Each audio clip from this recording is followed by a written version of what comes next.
Hola, en este video estaremos desarrollando un modelo macroeconómico básico para tratar de entender cómo funciona el mercado de trabajo en una economía en el mediano plazo, es decir, en periodos de tiempo entre 1 y 5 años. El contenido de esta unidad es importante para comprender aspectos macroeconómicos clave como cómo se determinan el salario promedio y la tasa de desempleo de una economía, cómo se forman los precios y cuál es su relación con la formación de los salarios, cómo se relaciona el nivel de producción, el desempleo y la inflación. El contenido a abordar estará estructurado de la siguiente manera. Luego de una breve introducción estudiaremos cómo se determinan los salarios y los precios a nivel macroeconómico. Después, estudiaremos cómo el proceso de formación de los salarios y los precios determina el equilibrio del mercado de trabajo.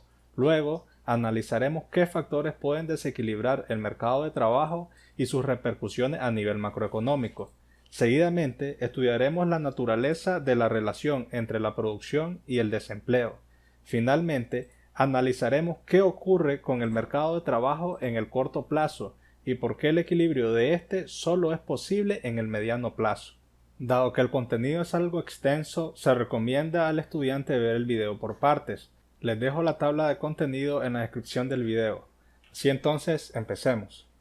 El equilibrio del mercado de trabajo ocurre cuando el salario que están dispuestas a pagar las empresas, que denotamos momentáneamente por WP, es igual al salario que exigen los trabajadores, que denotamos momentáneamente por WS. Por lo tanto, el equilibrio del mercado de trabajo se puede concebir como un consenso en cuanto a la negociación salarial entre trabajadores y empresarios.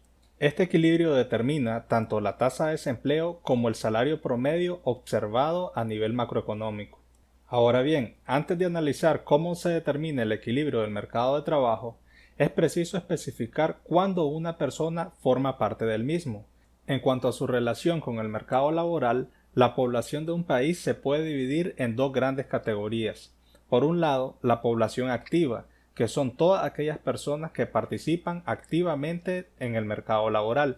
Esta población, a su vez, se divide en ocupados, que son todas aquellas personas que poseen un empleo, y desempleados, que son todas aquellas personas que no poseen un empleo, pero están en búsqueda de uno. Por otro lado, la población inactiva, que son todas aquellas personas que no participan en el mercado laboral debido, por ejemplo, a que no tienen la edad requerida o simplemente no desean trabajar. Este último aspecto es muy importante porque significa que, desde el punto de vista económico, no toda persona que no tiene un empleo es considerado un desempleado. De hecho, toda aquella persona que no posee un empleo pero tampoco está interesada en buscarlo es considerada una persona inactiva y no un desempleado. Considerando estos elementos introductorios, pasemos a estudiar primero cómo negocian los trabajadores sus salarios. Existen al menos dos factores que influyen en el salario que exigen los trabajadores. Primero, el salario de reserva, que no es más que el salario más bajo al que un trabajador estaría dispuesto a trabajar. Por lo tanto, toda persona que no recibe un salario superior a su salario de reserva decidirá mejor no trabajar. Pause ahora el video y reflexione sobre su salario de reserva en estos momentos. Notará que es un ejercicio interesante. Segundo, la tasa de desempleo. Una tasa de desempleo alta implica que hay más personas buscando puestos de trabajo en el mercado laboral. Esta abundancia de desempleados reduce el poder de negociación de los trabajadores porque las empresas disponen de muchos candidatos para los puestos que necesitan cubrir. Por lo tanto, aumentos en la tasa de desempleo reducen el poder de negociación de los trabajadores y, por ende, el salario al que estos logran ser contratados. Pause ahora el video y trate de explicar qué ocurre con el poder de negociación y el salario cuando ocurren disminuciones del desempleo. Los aspectos que acabamos de discutir sobre cómo negocian los trabajadores su salario se resumen en la siguiente ecuación. En general, asumimos que el salario que exigen los trabajadores, que denotamos por W, depende del nivel de precios, P, y una función F que recoge su relación inversa con el desempleo, U. Además, esta función indica que existen otros factores distintos al desempleo que también influyen en el salario. Denotamos a estos otros factores con la letra Z. Más adelante analizaremos cuáles pueden ser estos factores y cómo afectan al mercado de trabajo. Note que el nivel de precios es un determinante central del salario que exigen los trabajadores. Esto se debe a que los aumentos generales del nivel de precio de la economía deterioran el poder adquisitivo de los trabajadores. Por lo tanto, ante aumentos generales en los precios, los trabajadores se verán en la necesidad de exigir salarios más altos para compensar dicha pérdida. Ahora bien, note que la ecuación anterior explica cómo se determina el salario nominal que exigen los trabajadores. Para fines de análisis, reordenaremos esta ecuación para expresar el salario en términos reales. Esto se logra simplemente dividiendo el salario nominal entre un índice de precio específico, proceso que en términos económicos se conoce como deflactación. Para ilustrar la lógica de este proceso, imagine que vivimos en una economía donde el único bien producido son manzanas y el costo unitario por manzana es de 10 córdobas. En esta economía, el salario real de una persona que gana 1000 córdobas a la semana es de 100 unidades de manzana, que resulta de dividir el salario nominal entre el precio de las manzanas. La lógica de expresar el salario en términos reales y no nominales se debe al hecho de que para un trabajador lo que importa es cuánto puede comprar y no las unidades monetarias que percibe. En general, llamaremos a esta ecuación la ecuación de salario, que captura, entre otras cosas, la relación inversa entre el salario que exigen los trabajadores y el nivel de desempleo. Para comprender mejor la relación entre el salario real que exigen los trabajadores y el desempleo, analizaremos el siguiente gráfico. Note que el eje vertical mide el salario real, mientras que el eje horizontal mide el desempleo. Según nuestro análisis de la determinación del salario que exigen los trabajadores, la curva de formación de salarios WS debe tener una pendiente negativa en este plano. Por ejemplo, note que en el punto A, donde el nivel de desempleo es U1, los trabajadores pueden exigir un salario real W entre P1.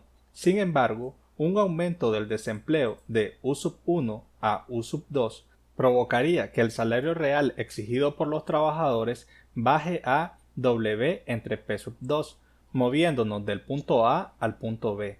Este hecho se debe a que, como dijimos anteriormente, un aumento de la tasa de desempleo reduce el poder de negociación de los trabajadores. Pause ahora el video y trate de explicar qué ocurriría si la transición fuera a la inversa, es decir, del punto B al punto A. Ahora bien, note que el salario que exigen los trabajadores puede variar sin que haya cambio en la tasa de desempleo. Por ejemplo, un aumento del salario mínimo eleva el salario que por ley pueden exigir los trabajadores. Este hecho se podría representar mediante la transición del punto A al punto C, es decir, un desplazamiento de la curva de salarios de WS a WS'. Así, note que un aumento del salario mínimo aumentaría el salario real de W entre P1 a W entre P3, aunque la tasa de desempleo se mantuvo en U1. Tenga en mente este ejemplo, pues volveremos a él para analizar los desequilibrios del mercado de trabajo. Una vez hemos analizado cómo se determina el salario que exigen los trabajadores, pasemos a estudiar cómo determinan las empresas el salario que están dispuestas a pagar. Para comprender cómo determinan las empresas el salario que están dispuestas a pagar, primero debemos analizar cómo determinan estas sus precios. Existen al menos dos factores que influyen en la formación de los precios de una empresa: los costos de producción, que a su vez están relacionados con la eficiencia con la que la empresa utiliza sus recursos para producir. Mientras más altos los costos de producción, más altos los precios fijados por las empresas y viceversa. Por lo tanto, para estudiar la determinación de los precios de las empresas, es preciso entender cómo producen. En nuestro modelo, asumiremos que el único factor productivo que necesitan las empresas es el factor trabajo. Ciertamente, este supuesto suena un poco ilógico, puesto que las empresas no solo producen empleando trabajadores, sino también otro tipo de equipos y maquinaria especializada. Sin embargo, este supuesto permitirá centrar nuestra atención en la relación entre desempleo y producción, sin pérdida de generalidad. Así entonces, Asumiremos que la producción, que denotamos por Y, depende del número de trabajadores, que denotamos por N. Además, esta producción depende de la productividad del trabajo, que denotamos por A. Así, por ejemplo, una productividad del trabajo de 5 significa que un trabajador genera 5 unidades del bien que produce una empresa. Para simplificar aún más nuestro modelo, asumiremos que la productividad del trabajo es 1, es decir, que la cantidad de bienes producidos por las empresas es exactamente igual al número de trabajadores que emplean. Los aspectos que acabamos de discutir sobre cómo forman sus precios las empresas se resumen en la siguiente ecuación. Puesto que en nuestro modelo las empresas solo utilizan el factor trabajo, una parte esencial del precio que fijan es el salario que pagan a sus trabajadores. Además, dado que cada trabajador produce un bien, el precio de este debe ser por lo menos igual a su salario. Sin embargo, dado que el objetivo principal de una empresa es generar ganancias, asumiremos que el precio del bien que producen viene dado por el costo de producirlo, que en este caso es el salario, más un margen de ganancia, que denotamos por la letra griega mu. Así, por ejemplo, una empresa que contrata un trabajador por 100 córdobas y establece un margen de ganancia del 20%, determinará el precio de su bien en 120 córdobas por unidad. La ecuación de determinación de los precios de las empresas se puede reordenar en términos del salario real. Llamaremos a esta forma reordenada de la ecuación de determinación de los precios la ecuación de precios, que indica que el salario real que están dispuestas a pagar las empresas equivale al valor de la unidad producida descontando el margen de ganancia. Un aspecto importante de esta ecuación es que el salario real que están dispuestas a pagar las empresas solo depende del margen de ganancia y es independiente de la tasa de desempleo. Para comprender mejor la relación entre el salario real que están dispuestas a pagar las empresas y el margen de ganancia, analicemos el siguiente gráfico. Note que el eje vertical mide el salario real, mientras que el eje horizontal mide el desempleo. Según nuestro análisis de la ecuación de precios, la curva de formación del salario de las empresas, PS, es independiente de la tasa de desempleo. Por ejemplo, note que en el punto A, donde el nivel de desempleo es U1, las empresas ofrecerán un salario real de W entre P1. De igual manera, dado un aumento del desempleo de U1 a U2, el salario real que ofrecen las empresas seguiría siendo W entre P1, moviéndonos del punto A al punto B. Este hecho se debe a que, como dijimos anteriormente, la fijación del salario real de las empresas es independiente del nivel de desempleo. Note que esto también ocurriría si la transición fuera de B a A. Ahora bien, note que el salario real que ofrecen las empresas puede variar si se altera el margen de ganancia. Por ejemplo, imagine que se establecen límites al margen de ganancia que pueden establecer las empresas como una estrategia para proteger a los consumidores. Este hecho se podría representar mediante la transición del punto A al punto C. Note que una reducción en el margen de ganancia de las empresas aumentaría el salario real de W entre P1 a W entre P2. Tenga en mente este ejemplo, pues volveremos a él para analizar los desequilibrios del mercado de trabajo. Una vez hemos analizado cómo se determina el salario real que ofrecen las empresas, pasemos a estudiar en qué consiste el equilibrio del mercado de trabajo. El equilibrio del mercado de trabajo ocurre cuando el salario que exigen los trabajadores es igual al salario que están dispuestas a pagar las empresas. En nuestro modelo, esto significa que el equilibrio ocurre cuando la ecuación de salarios y la ecuación de precios son iguales, hecho que se muestra en la siguiente ecuación. Por motivos que estudiaremos más adelante, el equilibrio del mercado de trabajo solo ocurre en el mediano plazo. No obstante, es preciso anotar que el desempleo es un fenómeno inevitable en cualquier economía, es decir, siempre existe algún nivel de desempleo superior al 0%. Particularmente, el nivel de desempleo que resulta del equilibrio del mercado de trabajo se conoce como tasa natural de desempleo, que se puede interpretar como la tasa de desempleo de referencia o la que es considerada como normal para un país. En este sentido, note que la tasa natural de desempleo varía de país a país y sus determinantes pueden ser muy variados y complejos. En este curso estudiaremos algunos aspectos generales de la misma, sin mayor profundidad. Para comprender mejor el equilibrio del mercado de trabajo, analizaremos el siguiente gráfico. Note que el eje vertical mide el salario real, mientras que el eje horizontal mide la tasa de desempleo. Así, el equilibrio del mercado de trabajo no es más que el punto en el que la ecuación de salarios y la ecuación de precios se interceptan. En nuestro gráfico, esto ocurre en el punto A, que indica también que el salario promedio de la economía debe ser W entre P sub 1 y la tasa de desempleo U sub 1. Considerando la naturaleza del equilibrio del mercado de trabajo, pasemos a estudiar qué factores pueden romper ese equilibrio y sus efectos a nivel macroeconómico. El siguiente gráfico muestra un mercado de trabajo inicialmente equilibrado en el punto A, con un salario promedio de W entre P sub 1 y una tasa de desempleo de U sub 1. Sin embargo, imagine que se establece un aumento del salario mínimo. Como se estudió anteriormente, este hecho provocaría un desplazamiento de la ecuación de salarios hacia arriba, de WS a WS'. Sin embargo, note que el aumento en el salario mínimo provocaría también un aumento en los costos de las empresas, por lo que, luego del transcurso de un tiempo, éstas subirían sus precios. Puesto que los trabajadores han aumentado su expectativa salarial, un aumento del nivel de precios reduciría el salario real, por lo que habría ciertos trabajadores que no estarían dispuestos a seguir haciéndolo. Así, esta medida resultaría en un aumento del desempleo a mediano plazo. Este ejemplo muestra por qué las políticas de aumento de salario mínimo deben complementarse con medidas de fomento a la competitividad y reducción del poder de mercado de las empresas y el mejoramiento de la capacidad técnica de los trabajadores.